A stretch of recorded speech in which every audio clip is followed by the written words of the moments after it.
Когато падат маски, всичко става ясно.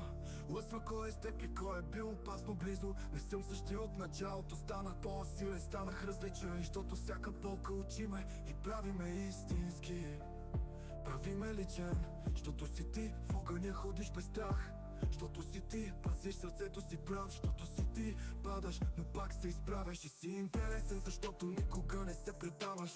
Това си ти, в огъня ходиш без страх. Защото си ти, пазиш сърцето си прав. Защото си прав, защото си ти, падаш, но пак се изправяш. И си интересен, защото никога не се предаваш. Някога вярвах, че хората са като книгите. Просто трябва време да ги четеш между редовете им. Но сега знам, че повечето са корици без съдържание, с усмивки, зад които се крият сенки и страдания. Доверих се грешка, повярвах пак, но всяка рана по гърба ми е уроци в тефтера на живот без страх. Разменях нощи за мечти, тишина за глас, докато виках към небето, то шепнеше още не е час.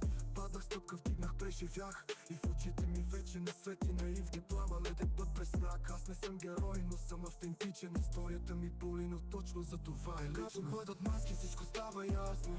Лъсва кой е с теб и кой е бил опасно близо. Не съм същия от началото, станах по-силен, станах различен. Защото всяка болка учи ме и прави ме истински.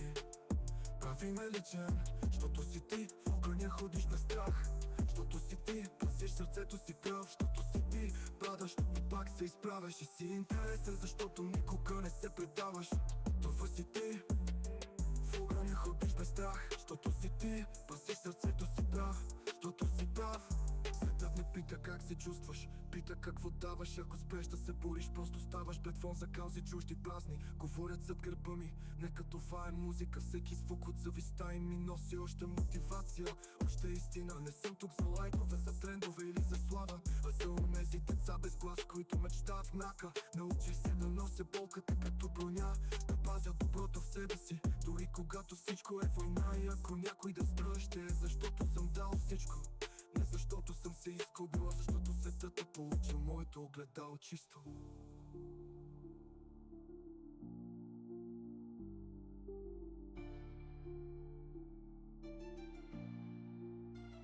Когато падат маски, всичко става ясно. Лъсва кой е с теб и кой е бил опасно близо. Не съм същия от началото, станах по-силен, станах различен. Защото всяка болка учи ме и прави ме истински. Прави ме личен, защото си ти, в огъня ходиш без страх. Защото си ти, пазиш сърцето си прав. Защото си ти, падаш, но пак се изправяш.